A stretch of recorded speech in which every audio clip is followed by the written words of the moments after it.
Welcome back students. Next video के साथ मैं पप्पू खान। प्रीवियस वीडियो के अंदर हम बात करते हैं एंजाइम के बारे में बात कर रहे थे। एंजाइम्स ये नेक्स्ट चैप्टर है अपने पास। एंजाइम जो होते हैं इनके बारे में हमने बताया था कि ये एंजाइम ऐसे कार्बनिक अणु होते हैं, ऐसे कार्बनिक अणु होते हैं सूक्ष्म मात्रा में पाए जाते हैं जो कि जैव रासायनिक क्रियाओं को प्रभावित करते हैं, जो कि जैव रासायनिक क्रियाओं की दर को क्या करते हैं, प्रभावित करते हैं। यानी कि ऐसे कार्बनिक अणु जो कि सूक्ष्म मात्रा में उपस्थित होकर जैव रासायनिक अभिक्रियाओं की दर को क्या करते हैं, प्रभावित करते हैं, क्या कहलाते हैं, एंजाइम कहलाते हैं। प्रभावित करने का मतलब यहाँ पर ये है कि एंजाइम जो होते हैं जैव रासायनिक अभिक्रिया, बायोकेमिकल जो रिएक्शंस होती हैं जो सजीवों के अंदर पाई जाती हैं, उनकी दर को क्या करते हैं, बढ़ा देते हैं या फिर या घटा देते हैं। और स्वयं क्या होते हैं, ये अपरिवर्तित होते हैं। यानी कि ये कह सकते हैं हम, ये एक तरह से उत्प्रेरक की तरह कार्य करते हैं। इसलिए इन्हें क्या कहते हैं, जैव उत्प्रेरक के नाम से भी जाना जाता है। किसके नाम से जाना जाता है, जैव उत्प्रेरक के नाम से जाना जाता है। इसके अलावा हमने आपको बताया था कि जो एंजाइम होते हैं इनके बारे में कुछ हिस्ट्री बताई थी हमने। बेर्ज़ेलियस के बारे में बताई थी, बुकनर के बारे में बताई थी, सुमनर के बारे में बताई थी हमने आपको। तो ये जो वैज्ञानिक थे इन्होंने क्या है, समय समय पर एंजाइम की जो नेचर है उसके बारे में बताया था कि उत्प्रेरक के गुण पाए जाते हैं एंजाइम के अंदर। वो किसने बताया, बुकनर ने बताया, ठीक है, सॉरी बेर्ज़ेलियस ने बताया, बेर्ज़ेलियस ने। और अगर हम बात करें आगे चलकर कि भाई ये जो है एंजाइम शब्द है वो बुकनर ने किया है, सुमनर ने किया है, इनको क्रिस्टलीकरण किया है इनका। तो इस प्रकार हमने एंजाइमों के बारे में बताया था आपको कि जो एंजाइम होते हैं, एंजाइम इसकी डेफिनेशन बता दी थी हमने, इसकी हिस्ट्री बता दी थी हमने। हिस्ट्री के अंदर हमने कुछ वैज्ञानिकों का हवाला दिया था, जैसे बेर्ज़ेलियस है, जैसे बुकनर है, जैसे हमारे पास एक कुहेने है, इसके अलावा हमारे पास सुमनर है। ये जो वैज्ञानिक थे, और इसके अलावा नॉर्थरोप, और इसके अलावा हमारे पास मिलर, ये वैज्ञानिक थे। इन्होंने क्या है, समय समय पर क्या है, एंजाइम के बारे में कुछ जानकारियाँ दी हैं। तो इनके बारे में डिस्कस कर चुके थे हम। नेक्स्ट हमने एंजाइम की संरचना के बारे में बात की थी, एंजाइम की प्रकृति एक तरह से या संरचना, एंजाइम की प्रकृति या संरचना के बारे में बात की थी। तो एंजाइम की प्रकृति हमने ये बताया था कि ये प्रोटीनियस होते हैं। किसके बने होते हैं, प्रोटीन के बने होते हैं सभी एंजाइम। हाँ, ये ज़रूर है कि ये एंजाइम होते हैं, इनके कुछ भाग जो होते हैं वह प्रोटीन भाग होते हैं। तो जो प्रोटीन भाग होता है उसको हमने बोला था एपो एंजाइम, और जो एप्रोटीनियस भाग होता है उसको हमने क्या बोला था, को फैक्टर। क्या कहा है उसको, कोफैक्टर। ये दोनों जो मिलकर है ये क्या बनाते हैं, होलो एंजाइम। क्या बनाते हैं ये, होलो एंजाइम। डायलिसिस प्रक्रिया द्वारा, कौन सी प्रक्रिया द्वारा, डायलिसिस प्रक्रिया द्वारा, डायलिसिस प्रक्रिया द्वारा इस होलो एंजाइम को किस में कन्वर्ट किया जाता है, एपो एंजाइम और कोएंजाइम में कन्वर्ट किया जाता है। इसके अलावा हमने बताया था कि जो कोफैक्टर होता है इसको 3 कैटेगरी के अंदर डिवाइड किया था हमने। प्रोस्थेटिक समूह है,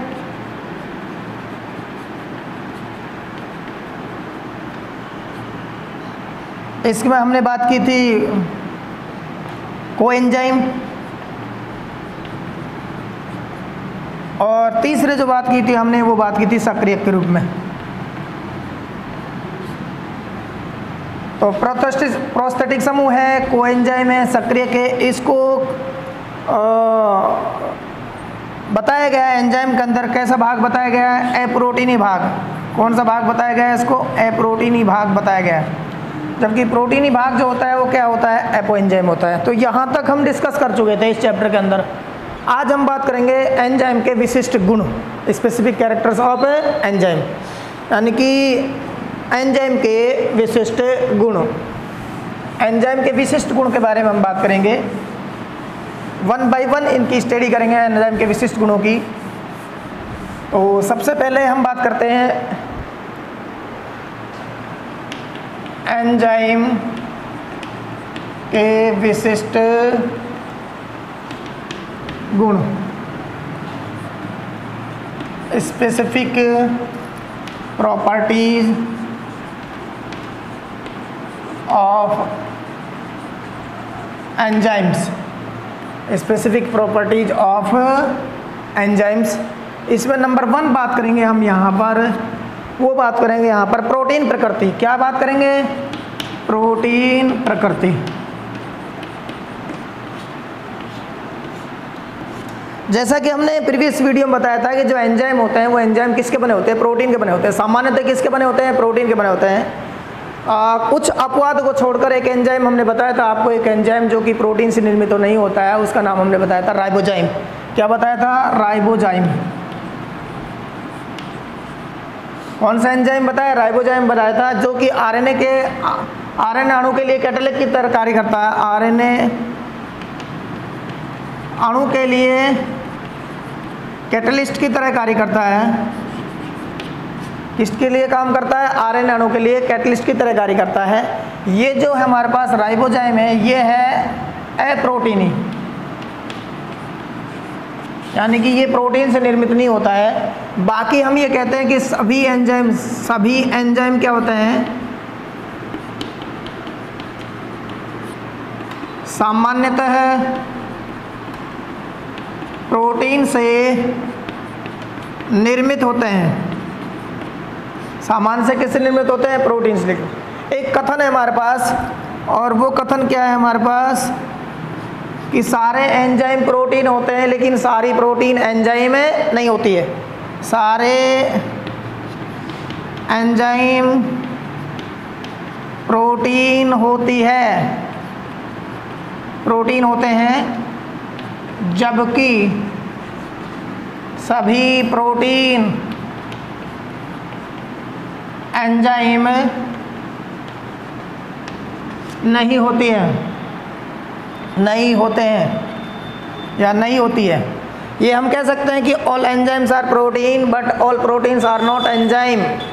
तो यहाँ पर हमने ये देखा है कि ये जो एंजाइम होते हैं, इनकी जो नेचर होती है, इनकी जो स्ट्रक्चर होती है, वो कैसी होती है? प्रोटीनियस होती है, प्रोटीन प्रकृति के होते हैं ये। ठीक है, अपवाद छोड़कर, अपवाद हमारे पास यहाँ आता है, ये अपवाद बहुत इंपॉर्टेंट अपवाद है, ये एग्जाम में पूछा जाता है कि ऐसा एंजाइम का नाम बताइए जो कि प्रोटीन से निर्मित नहीं होता है। तो कौन सा एंजाइम है? राइबोजाइम। और आगे चलकर इसके बारे में बताएं कि ये जो राइबोजाइम है, ये आरएनए अणु के लिए किसकी तरह कार्य करता है? उत्प्रेरक की तरह कार्य करता है, यानी कि आरएनए अणु की जैविक क्रिया जो होती है उनको क्या करता है? ये उत्प्रेरित करता है। ठीक है, तो यहाँ पर हमने बात की, पहले जो कॉन्सेप्ट था हमारे पास या विशिष्ट गुण था, वो कौन सा था? प्रोटीन प्रकृति। सेकंड हम बात करेंगे कोलाइडी प्रकृति। दूसरी हम बात करेंगे किसकी? कोलाइडी प्रकृति की बात करेंगे। जो एंजाइम होते हैं ये क्या होते हैं? चूँकि प्रोटीन से निर्मित होते हैं, और प्रोटीन की क्या नेचर होती है? कोलाइडी प्रकृति होती है। कोलाइडी प्रकृति होने के कारण ये जो एंजाइम होते हैं क्रियाकारकों के लिए कि वाइड सरफेस प्रोवाइड करते हैं, एक तरह से बड़ी सतह प्रोवाइड करते हैं, ताकि अधिकतम सबस्ट्रेट जो होते हैं यानी कि क्रियाकारक होते हैं वो किस में बदल जाए? उत्पाद में बदल जाए। तो दूसरी नेचर क्या है इनकी? कोलाइडी प्रकृति। कौन सी प्रकृति इनकी? कोलाइडी प्रकृति है। कोलाइडी प्रकृति में क्या है? ये एंजाइम कैसे होते हैं? कोलाइडी कण। कैसे कण होते हैं? कोलाइडी कण होते हैं। सरफेस एरिया जो होता है कैसा होता है? ज़्यादा होता है इनका, जिसके कारण क्या है? अधिकतम क्या होते हैं? इनसे सबस्ट्रेट जुड़ सकते हैं। सरफेस एरिया इनका क्या होता है? बड़ा होता है, जिसके कारण सबस्ट्रेट मतलब क्रियाकारक, इससे क्या हो सकते हैं? अधिकतम जुड़ सकते हैं, और अभिक्रिया की दर को क्या कर सकते हैं? ये बढ़ा सकते हैं एक तरह से। तो यहाँ पर ये जो कोलाइडी नेचर है, कोलाइडी नेचर किसके लिए जिम्मेदार होती है? सरफेस एरिया को बढ़ाने के लिए, सतही क्षेत्रफल को बढ़ाने के लिए क्या है? ये जिम्मेदार होती है कोलाइडी प्रकृति इसकी। ठीक है, तीसरा जो हम कैरेक्टर बात करेंगे वो बात करेंगे विशिष्टता। क्या होगी? विशिष्टता। बहुत बहुत इंपॉर्टेंट है कैरेक्टर है ये विशिष्टता। स्पेसिफिसिटी स्पेसिफिसिटी या विशिष्टता में ये देखते हैं कि जो एंजाइम होते हैं वो विशिष्ट होते हैं। एंजाइम क्या होते हैं? विशिष्ट होते हैं। एंजाइम विशिष्ट होते हैं। एंजाइम क्या होते हैं? विशिष्ट होते हैं। और ये विशिष्टता को 4 कैटेगरी के अंदर डिवाइड किया है। कितनी कैटेगरी के अंदर डिवाइड किया है? 4 कैटेगरी के अंदर। तो कैसे होते हैं ये जो 4 कैटेगरी हमारे पास? एक तो है निरपेक्ष विशिष्टता, निरपेक्ष विशिष्टता। दूसरी है हमारे पास समूह विशिष्टता, समूह विशिष्टता। तीसरी है हमारे पास त्रिविम विशिष्टता।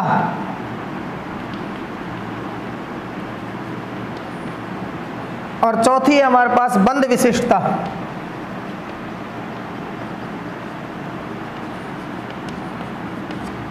Bond specificity. देखो विशिष्टता का मतलब होता है कोई भी चीज जो होती है किसी निश्चित चीज के लिए क्या होती है? निर्धारित होती है एक तरह से। यहाँ पर एंजाइम जो होते हैं, विशिष्ट का मतलब है कि एंजाइम जो है विशिष्ट अभिक्रियाओं को ही क्या करेंगे? उत्प्रेरित करेंगे। तो यहाँ ये जो विशिष्टता है, स्पेसिफिसिटी है, एक निश्चितता है, वो हमारे पास 4 प्रकार की है। निरपेक्ष विशिष्टता, समूह विशिष्टता, त्रिविम विशिष्टता और बंध विशिष्टता। 1 बाय 1 एक एक के बारे में डिस्कस करेंगे हम यहाँ पर।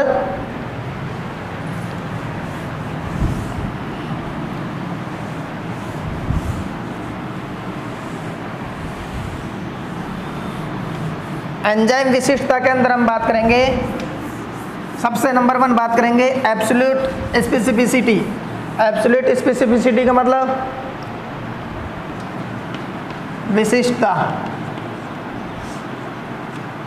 विशिष्टता।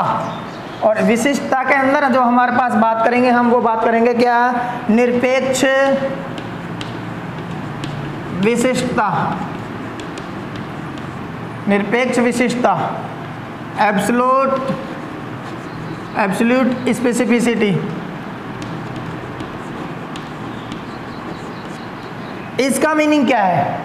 इसका मीनिंग यह है कि जो एंजाइम होते हैं विशिष्ट जैव रासायनिक अभिक्रियाओं को क्या करते हैं? उत्प्रेरित करते हैं।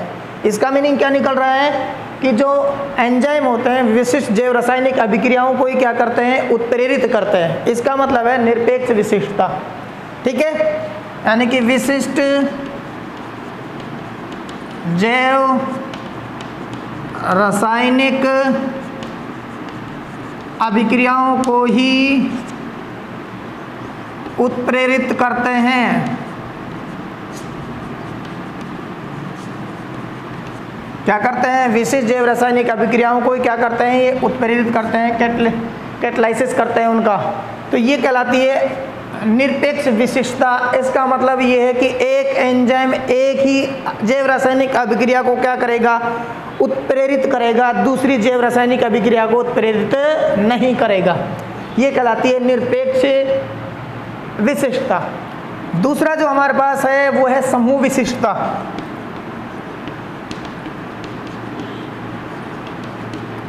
ग्रुप स्पेसिफिसिटी, इसको क्या बोलते हैं हम?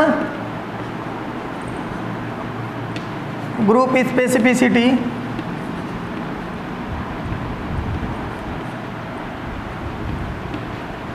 ग्रुप स्पेसिफिसिटी का मतलब ये होता है कि जो एंजाइम होते हैं वो विशिष्ट ग्रुप पर ही क्या करते हैं? क्रिया करते हैं। एंजाइम जो होते हैं वो विशिष्ट ग्रुप युक्त जैव रासायनिक अभिक्रियाओं को ही क्या करते हैं? उत्प्रेरित करते हैं। यानी कि विशिष्ट ग्रुप पर ही, विशिष्ट समूह युक्त क्रियाकारक, विशिष्ट समूह युक्त क्रियाकारक पर ही क्या करते हैं? ये कार्य करते हैं। समूह विशिष्टता का तात्पर्य यह है समूह युक्त क्रियाकारक पर ही क्या करते हैं? कार्य करते हैं, इसलिए इसे कहते हैं समूह विशिष्टता। ग्रुप विशेष पर कार्य करते हैं ये, यानी कि ये कह सकते हैं जो क्रियाकारक होते हैं, अभिकारक होते हैं, वो जिन पर कोई विशिष्ट समूह होता है उसके लिए एक विशिष्ट एंजाइम ही कार्य करता है। इसलिए इसे कहते हैं समूह विशिष्टता। और तीसरे नंबर पर हम बात कर रहे हैं यहाँ जो है त्रिविम विशिष्टता। त्रिविम विशिष्टता, त्रिविम विशिष्टता। त्रिविम विशिष्टता का मतलब यहाँ पर ये है भाई, यहाँ पर है कि जो चूँकि एंजाइम क्या होते हैं, प्रोटीनियस होते हैं। अब प्रोटीनियस होते हैं तो एंजाइम जो होते हैं वो प्रोटीन के बने होते हैं, और प्रोटीन किसकी बनी होती है, एमिनो अम्लों की। किसकी बनी होगी, एमिनो अम्ल की। और ये जो एमिनो एसिड्स होते हैं वे त्रिविम समावेता के आधार पर डी और एल प्रकार के एमिनो अम्ल होते हैं। डी एमिनो एसिड और L amino acid. D amino acid और एल एमिनो एसिड, इसको हम क्या बोलते हैं, डी एल एमिनो एसिड बोलते हैं। तो यहाँ पर क्या है, कोई जो एंजाइम है वो एंजाइम विशिष्ट डी एमिनो पर ही कार्य करेगा या फिर विशिष्ट एल एमिनो एसिड पर ही कार्य करेगा। यानी कि ये कह सकते हैं कि ये जो है त्रिविम विन्यासता, जो कि एक तरह से स्पेस में उनका जो अरेंजमेंट होता है अणु का, वो अरेंजमेंट डी और एल प्रकार का होता है। और डी और एल प्रकार के आधार पर ही क्या होते हैं, इनके लिए विशिष्ट एंजाइम पाए जाते हैं। इसका तात्पर्य ये है कि डी एमिनो एसिड्स को या डी एमिनो एसिड युक्त जो एंजाइम होता है वो केवल डी विन्यास वाले सबस्ट्रेट को ही क्या करेगा, उत्प्रेरित करेगा। एल वाला जो है वो एल वाले सबस्ट्रेट को ही क्या करेगा, उत्प्रेरित करेगा। ऐसा नहीं है कि डी वाला एल को कर दे और एल वाला डी को उत्प्रेरित कर दे। ठीक है, तो इसका मतलब ये है त्रिविम विशिष्टता। चौथे नंबर पर जो हमारे पास है बॉन्ड स्पेसिफिसिटी, बंध विशेषता। बंध विशिष्टता, बंध विशिष्टता, बॉन्ड स्पेसिफिसिटी। इसका मतलब ये है भाई हमारे पास बंध विशेषता का मतलब कि जो ये जो एंजाइम होते हैं, ये एंजाइम एक निश्चित बंध पर ही कार्य करते हैं। क्या करते हैं, एक निश्चित बंध पर ही कार्य करते हैं। जैसे कि हम बात करें यहाँ पर राइबो न्यूक्लियस एंजाइम है। कौन सा एंजाइम है, राइबो न्यूक्लियस एंजाइम। कौन सा एंजाइम है, राइबो न्यूक्लियस एंजाइम है। ये पिरिमिडीन जो होता है ना, पिरिमिडीन, पिरिमिडीन, पिरिमिडीन क्या है, क्षारक। क्या है, नाइट्रोजन क्षारक है। उसके 3' सिरे पर ही क्या करता है, ये कार्य करता है। यानी कि हम कह सकते हैं 3' सिरे पर ही क्या करता है, बॉन्ड को क्या करता है, ब्रेक करने का कार्य करता है, तोड़ने का कार्य करता है। यहाँ पर ये एक हमने यहाँ पर देखो, जैसे ये बताई थी ना हमने समूह विशिष्टता, इसके लिए एक एग्जाम्पल हो रहा है हमारे पास। एग्जाम्पल यहाँ जैसे यूरिएज एंजाइम है। ये जो यूरिएज एंजाइम है ये यूरिया का ही क्या करता है, अपघटन करता है। यूरिया का क्या करता है, अपघटन। तो इसलिए इसे क्या कहते हैं हम यहाँ समूह विशिष्टता। यानी कि यहाँ पर जो यूरिया है NH2 समूह है, NH2 समूह है जो है हमारे पास CO NH2 CO NH2 है ना। यूरिया को जो सूत्र होता है ना NH2CO, तो यह अमीनो समूह को ब्रेक करने का कार्य जो किया जाता है वो किसकी सहायता से किया जाता है, यूरिएज एंजाइम की सहायता से किया जाता है। हम कह सकते हैं यूरिया का जल अपघटन जो होता है वो किसकी सहायता से होता है, यूरिएज एंजाइम। और ये किसके अंदर आता है, समूह विशिष्टता के अंदर आता है। किसके अंदर आता है, समूह विशिष्टता के अंदर आता है भाई। तो इस प्रकार हमने एंजाइम की जो प्रॉपर्टी पढ़ रहे थे, हम एंजाइम की प्रॉपर्टी के अंदर हमने 3 प्रॉपर्टी का डिस्कस किया यहाँ पर। सबसे पहले हमने बात की थी प्रोटीनीय प्रकृति, दूसरी बात की हमने कोलाइडी प्रकृति, और तीसरी बात की थी हमने एंजाइम क्या होते हैं, विशिष्ट। तो विशिष्टता को 4 कैटेगरी के अंदर डिवाइड किया है। एक तो निरपेक्ष विशिष्टता, दूसरा समूह विशिष्टता, त्रिविम विशिष्टता और बंध विशिष्टता। निरपेक्ष विशेषता में क्या है, विशेष जैव रासायनिक अभिक्रियाओं के लिए विशेष एंजाइम कार्य करते हैं। समूह विशेषता मतलब ये जो एंजाइम होते हैं विशेष समूह पर ही कार्य करते हैं। त्रिविम विशेषता मतलब ये क्या है, डी और एल जो त्रिविम विन्यास होते हैं उन पर अलग अलग एंजाइम कार्य करते हैं। बंध विशिष्टता का मतलब ये होता है कि विशिष्ट बंध पर ही ये क्या करते हैं, कार्य करते हैं। हर किसी बंध पर ये कार्य नहीं करते हैं, इसलिए ये बंध विशेषता कहलाता है। इनके एग्जाम्पल के लिए हमने बताया, जैसे यूरियज एंजाइम समूह विशेषता के अंदर आता है। त्रिम विशेषता के लिए हमने बताया, तो आपको त्रिम के बंध विशेषता के लिए, बॉन्ड स्पेसिफिसिटी के लिए हमने राइबोन्यूक्लियेज एंजाइम का हवाला दिया था आपको। अब हम नेक्स्ट जो बात करेंगे वो बात करेंगे कि वृहद आकार। एंजाइम के जो कैरेक्टरिस्टिक्स पढ़ रहे थे, हम गुण पढ़ रहे थे, उसमें हमने 3 गुण पढ़ लिए थे। चौथा गुण जो हमारे पास है वो है वृहद आकार। एंजाइम जो होते हैं बड़े अणु होते हैं। कैसे होते हैं? बड़े अणु होते हैं। साइज में कैसे होते हैं? ये बड़े अणु होते हैं। सूक्ष्म मात्रा में आवश्यकता होती है इनकी, लेकिन ये कैसे होते हैं? बड़े होते हैं। अब जब एंजाइम बड़े अणु होते हैं तो ये क्या करते हैं, इनका जो सतही क्षेत्रफल क्या होता है वो अधिक होता है, और जब सतही क्षेत्रफल अधिक होता है तो उसके कारण क्या है, अभिकारक या क्रियाकारक या हम कह सकते हैं सबस्ट्रेट, वो इनसे अधिकतम मात्रा में क्या करते हैं, अटैच होते हैं। तो यहाँ हमने कहा कि भाई चौथा जो हमारे पास लक्षण है, चौथा जो लक्षण है या विशिष्ट गुण है वो हमारे पास क्या है यहाँ पर, वो है कि ये वृहद आकार है,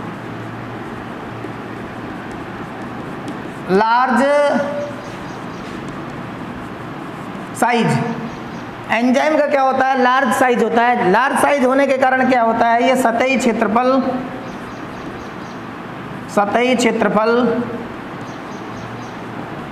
इनका क्या होता है, अधिक होता है। सतही क्षेत्रफल क्या होता है इनका, अधिक। और जब सतही क्षेत्रफल अधिक होता है तो अधिकतम क्रियाकारक इनसे जुड़ते हैं, और जब अधिकतम क्रियाकारक इनसे जुड़ेंगे तो अभिक्रिया की दर क्या होगी, अधिक। अभिक्रिया की दर क्या हो जाएगी, बढ़ जाएगी। अभिक्रिया की दर इनकी क्या हो जाएगी, बढ़ जाएगी। तो ये बड़े अणु होने के कारण, कोलाइडी कण होते हैं, बड़े अणु होते हैं, इसके कारण क्या होता है, इनका सतही क्षेत्रफल क्या होता है, अधिक। और जितना सतही क्षेत्रफल अधिक होगा उतना ही उन पर क्रियाकारक जुड़ेंगे, और क्रियाकारक जितना अधिक जुड़ पाएंगे एंजाइम से उतना ही क्या होगा, अभिक्रिया की दर जो दर है, जो रेट ऑफ रिएक्शन है वो क्या होगी, बढ़ जाएगी। ठीक है। नेक्स्ट हम बात करते हैं अम्लीय और क्षारीय। दोनों प्रकार के क्रियाकारकों से क्रिया करते हैं। अम्लीय और क्षारीय दोनों प्रकार के क्रियाकारकों से क्या करते हैं, ये क्रिया करते हैं। अम्लीय 5वें नंबर पे, अम्लीय एवं क्षारीय दोनों प्रकार के क्रियाकारकों से क्रिया करते हैं।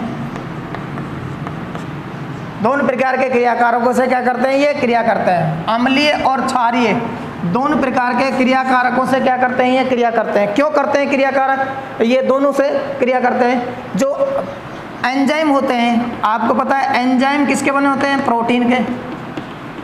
किसके बने होते हैं, प्रोटीन। और प्रोटीन किसकी बनी होती है, एमिनो अम्ल की। किसकी बनी होती है, एमिनो अम्ल। और ये एमिनो जो अम्ल होते हैं ना, ये क्या बनाते हैं, उभयधर्मी आयन। उभयधर्मी आयन क्या बनाते हैं, ये उभयधर्मी आयन। एम्फीटेरिक आयन क्या बनाते हैं, ये एम्फीटेरिक आयन बनाते हैं। उभयधर्मी आयन का मतलब ये होता है कि इस पर क्या है, पॉजिटिव और नेगेटिव चार्ज पाया जाता है। दोनों चार्ज पाए जाते हैं, इस पर पॉजिटिव और नेगेटिव दोनों चार्ज पाए जाते हैं। इसलिए ऐसे आयन जिन पर धनात्मक और ऋणात्मक दोनों प्रकार के आवेश पाए जाते हैं वो क्या कहलाएंगे, उभयधर्मी आयन। अब कैसे बनाते हैं, एक मैं आपको अमीनो अम्ल की एक स्ट्रक्चर बताऊं, जनरल स्ट्रक्चर जो होती है NH2CH, यहाँ पर R ग्रुप है जो कि वेरिएबल है, जिसकी जगह CH3 हो सकता है, CH3 CH2 हो सकता है, कोई बेंजिल समूह हो सकता है, ठीक है ना। तो यहाँ पर हम बात करें और COOH, ये एक सामान्य क्या है हमारे पास एमिनो अम्ल की संरचना है। अगर इस सामान्य एमिनो अम्ल की संरचना से क्या बनता है, ग्रुप ट्रांसफर की वजह से यहाँ पर क्या होता है, ये जो हमारे पास ये जो हाइड्रोजन है यहाँ से ट्रांसफ़र होकर, ये जो हाइड्रोजन है यहाँ से ट्रांसफ़र होकर क्या पहुँच जाता है, इधर पहुँच जाता है ये। तो इसके कारण क्या होता है, ये आयन बन जाता है NH, 3+ और CHRCOO-, ये बन जाता है। ये तो हमारे पास है एमिनो एसिड, ठीक। और ये हमारे पास एम्फीटेरिक आयन। कौन सा आयन है ये? एम्फीटेरिक आयन।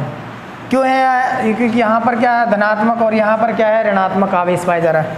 दोनों प्रकार के आवेश पाए जा रहे हैं। इस प्रकार का आयन क्या कहलाता है? उभयधर्मी आयन कहलाएगा। क्या कहलाएगा? उभयधर्मी आयन। चूँकि अब हमने कहा कि ये अम्लीय और क्षारीय दोनों प्रकार के क्रियाकारकों से क्रिया कर सकता है। तो अगर अम्लीय क्रियाकारक है तो क्या होगा हमारे पास? ये COH समूह के कारण क्या होगा? उससे अटैचमेंट दर्शाएगा। और अगर क्षारीय क्रियाकारक है तो वो किससे? NH2 समूह से की सहायता से क्या करेगा? उससे अटैचमेंट दर्शाएगा। तो दोनों प्रकार के समूह पाए जा रहे हैं यहाँ अम्लीय। ये तो क्या है हमारे पास? एसिडिक है। और ये क्या है हमारे पास? बेसिक है, क्षारीय ग्रुप है।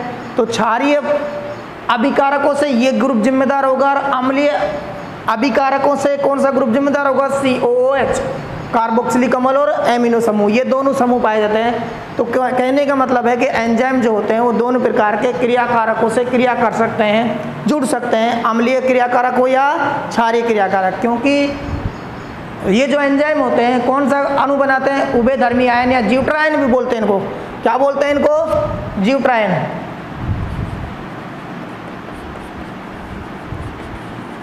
इंपॉर्टेंट लाइन है ये।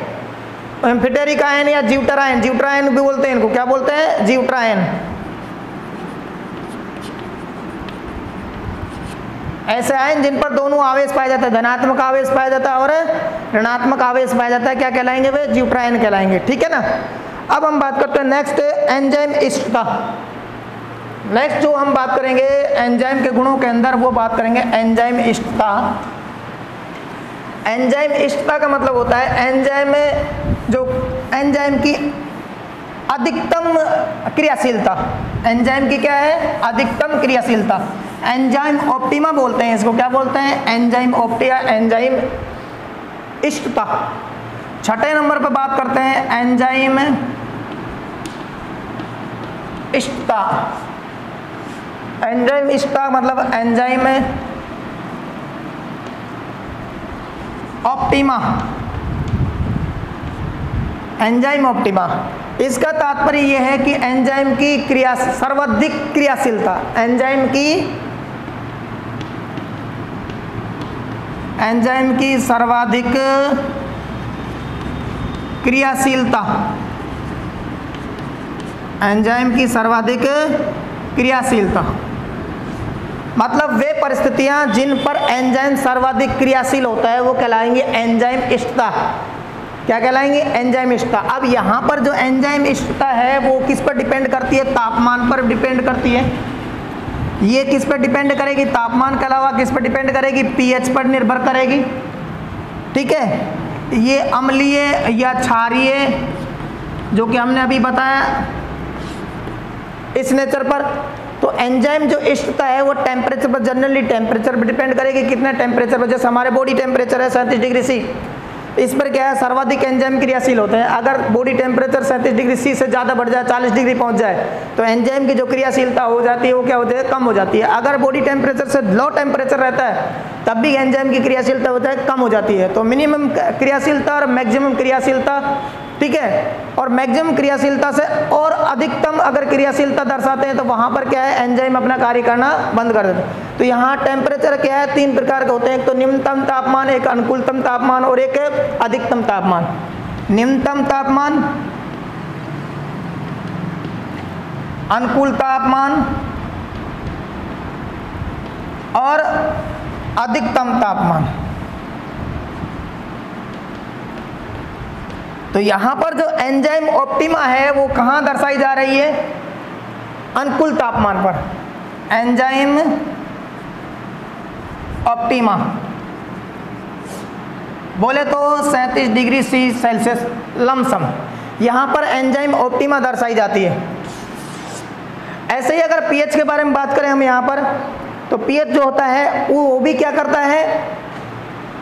हमारी बॉडी का क्या है, जैविक रासायनिक क्रियाओं के उत्प्रेरण की जो क्षमता है होती है उसको क्या करता है, प्रभावित करता है। क्रियाकारकों की सांद्रता होती है वो भी क्या है, एंजाइम की क्रियाशीलता को या ऑप्टिमा को क्या करती है, दर्शाती है। एंजाइम की क्रियाशीलता,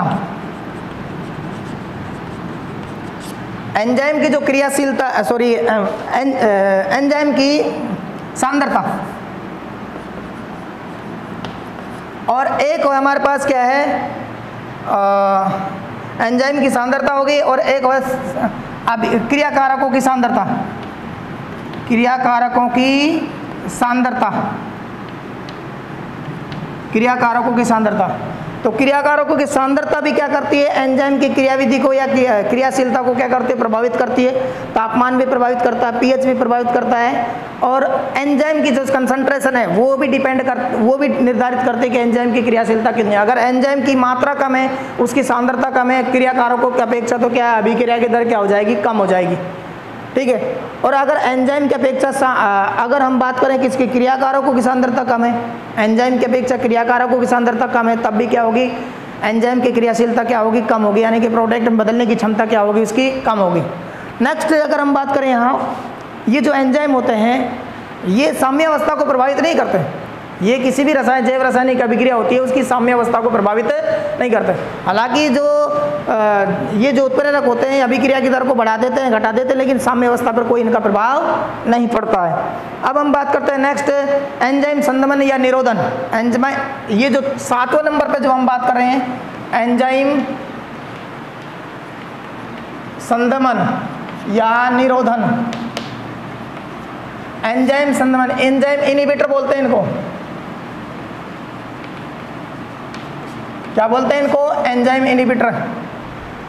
तो ये ऐसे रसायन होते हैं जो एंजाइम की क्रियाशीलता को क्या करते हैं, कम करते हैं। ऐसे रसायन जो एंजाइम की क्रियाशीलता को क्या करते हैं, कम करते हैं, क्या कहलाते हैं, एंजाइम इनहिबिटर कहलाते हैं। तो इनकी उपस्थिति से भी क्या होता है, एंजाइम की क्रियाशीलता क्या होती है, कम होती है। और एक होता है एंजाइम सक्रियक, एक क्या होता है हमारे पास, एंजाइम सक्रियक, ऐसा रसायन जो कि एंजाइम की सक्रियता क्रियाशीलता को क्या करते हैं, बढ़ाते हैं, तो वो क्या कहलाएंगे, एंजाइम सक्रियक। तो इस प्रकार टोटल हमने एंजाइमों के विशिष्ट गुण जो गुण थे उनके बारे में डिस्कस किया था, और उन विशिष्ट गुणों के अंदर हमने डिस्कस किया था। अब हम एक बार और रिपीट कर देते हैं, उसको समराइज कर देते हैं सारे को।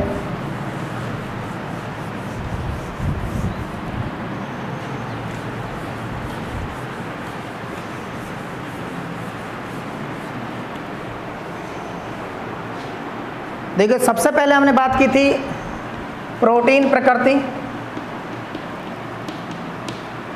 दूसरी बात की थी हमने कोलाइडी प्रकृति,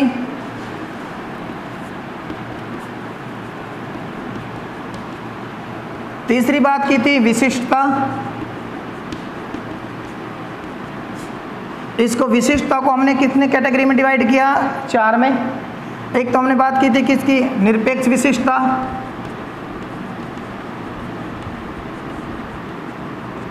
दूसरी हमने बात की समूह विशिष्टता, तीसरी हमने बात की थी त्रिविम विशिष्टता,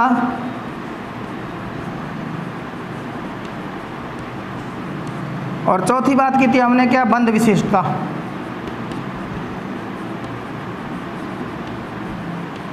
ठीक है।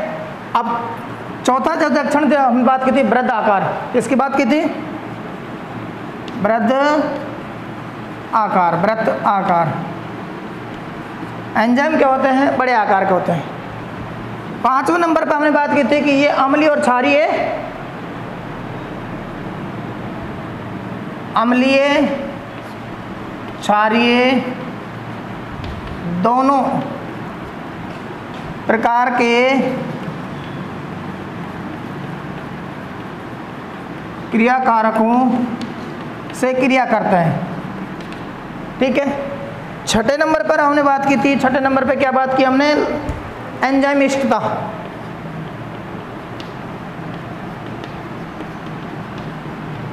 एंजाइम इष्टता बात की, और 7वें नंबर पे बात की थी हमने क्या, एंजाइम निरोधन या संदमन।